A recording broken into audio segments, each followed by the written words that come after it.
welcome to my YouTube channel, Fantasy World.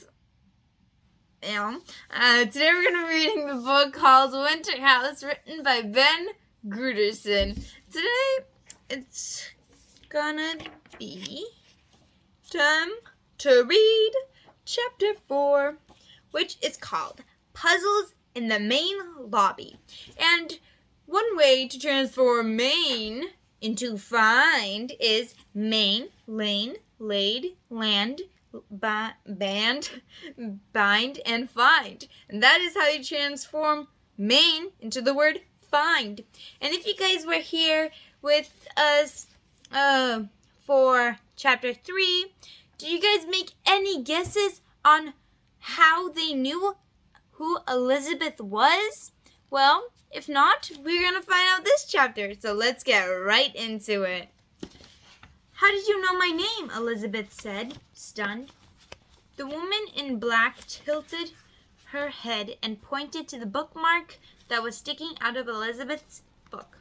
Her name was written on it. Elizabeth thought there was something very odd about saying a person's name like that if you didn't even know her. Right at that moment, though, two bellhops in red suits came bounding from the ivory and glass doors and called out, "Welcome to Winterhouse!" in unison. Elizabeth realized all she wanted to do was get away from the man and woman in black. "She can't scare me," she told herself once more. The lobby of Winterhouse astonished Elizabeth almost as much as her first view of the hotel itself. It was enormous and so well ordered, with its paneled walls, sprawling chandeliers, diamond puzzle of a rug, and curtained windows overlooking the Silver Lake, that Elizabeth halted in place and simply stared all around. "This is definitely not what I was expecting," she thought. She made a mental note to add this moment to her "times when I was super surprised" list, right after her most recent entry. Uncle Burlap wouldn't unclog the toilet after Aunt Purdy ordered him to do it. "Please, young ma'am," the bellhop beside her said. "This way, and we'll get you all settled and comfortable." He arched his neck to look behind her. "Just you?" he said. Elizabeth hoisted her backpack higher up onto her shoulder. She had been considering for the last 24 hours just what exactly she would say when someone might want to know what she was doing at Winterhouse Hotel. And now that the moment was here, she could think of nothing better to do than explain herself as simply as possible. "I came on my own." The lobby looked so inviting, and the bellhop seemed so friendly, and Elizabeth herself was so curious about what might happen next, that she didn't know what more to say. She glanced around.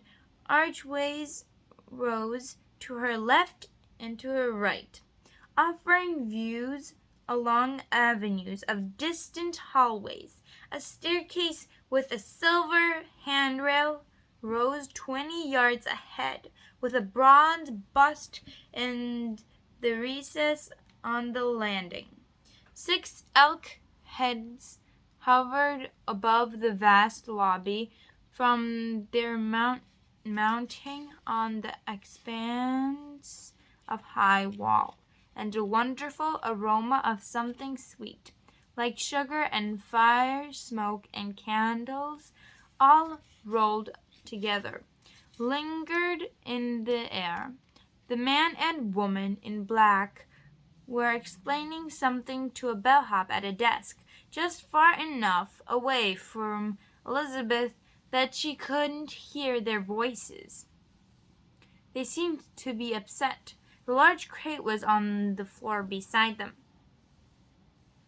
"On your way, on your own, you say?" said the bellhop to Elizabeth. His red suit crisp and his small pillbox of a hat perched smartly on his head.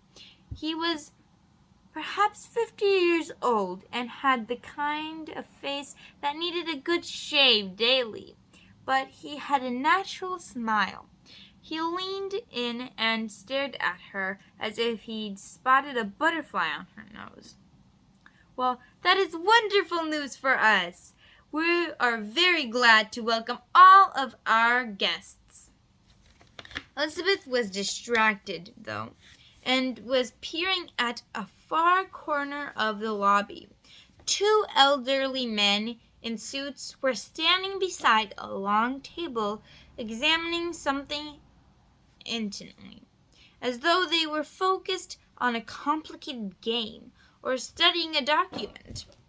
They were concentrating so deeply. They seemed unaware that Elizabeth or anyone else was there. "What are those men doing?" Elizabeth said to the bellhop. He gazed at the men as though scanning for a ship on the horizon. "Oh, those two," he said. "That would be Mr. Wellington and Mr. Rajput." He cleared his throat.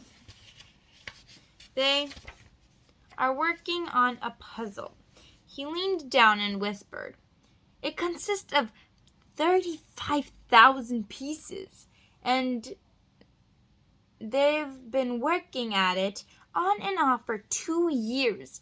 There's a big blue sky in the picture, and I think they are lucky to find 5 pieces a day that fit correctly." He stood up straight once more and curled his lips as if to say, "Isn't that something else?" "That's the biggest puzzle I've ever heard of." Elizabeth was eager to take a look at it herself. "I've never seen one bigger." Elizabeth felt a word welling up inside her. "You could even say it's gargantuan." The bellhop examined her over his glasses. "Curious, miss," he said. "How old are you?" 11. He kept studying her. "We are overjoyed to have you here at Winterhouse," he said softly, and then he put his hands together in a quick gesture before whipping a sheet of paper from his breast pocket and examining it. "And you would be Miss," he said, scanning the sheet, his voice trailing away. "Let's see, you are Elizabeth Somers," she said. Somers, the bellhop said, squinting at the paper. "Ah, very good." He paused, leaning toward her. "I see it right here. Yes, Elizabeth Somers, party of 1, traveling on her own. Yes, all right." He looked up. "We have you right here, incoming, room 213. He looked behind her again. "Your bags?" She gave a tug on the strap of the pack on her shoulders. "This is it," she said, but just then she was distracted by the man and woman in black. The man had raised his voice to the other bellhop. Elizabeth thought she heard him say the word books and then the word crate. She pushed her glasses up the bridge of her nose. "The thing is," Elizabeth said to the bellhop before her, "to tell you the truth, I'm not even sure I'm supposed to be here." The bellhop held out the paper. "Your name is on this list," he said, and smiled. "So you must be in the right place." Elizabeth frowned. "Does it say on who paid?" He studied the paper. "It just says paid in full. You're all set with a room and meals through January the 5th. He looked up at her. But you don't know who arranged this for you? Elizabeth shook her head and thought back to the week before when from behind her closed door she had overheard her aunt and uncle talking. Although she couldn't make out much of the conversation, she did hear Uncle Burlap say a few sentences. Well, whoever they are, if they are going to pay to send her to some silly hotel and give us money to take a vacation, why are we even talking about it? When's the last $5,000 fell into her laps?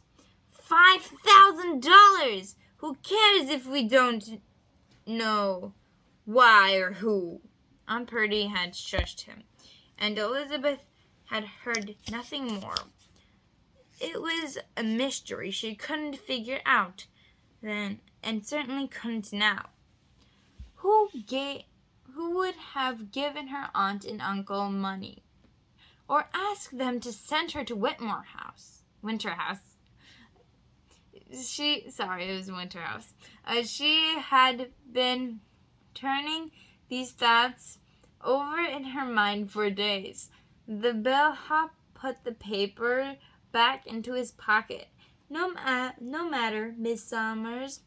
Everything is in order. By the way, my name is Jackson, he said, and he nodded at the brass nameplate on the chest of his thick red jacket. The man in black had raised his voice again. We arranged for a 2-bedroom unit, and we insist on it, he said so loudly it echoed across the entire lobby. I need room for my books. Elizabeth stared. The two men working on the puzzle looked up. Jackson stood watching the couple too, and seemed to have forgotten about Elizabeth. The woman in black, as if she'd heard something or smelled smoke, glared at Elizabeth for a moment before returning her attention to the bellhop.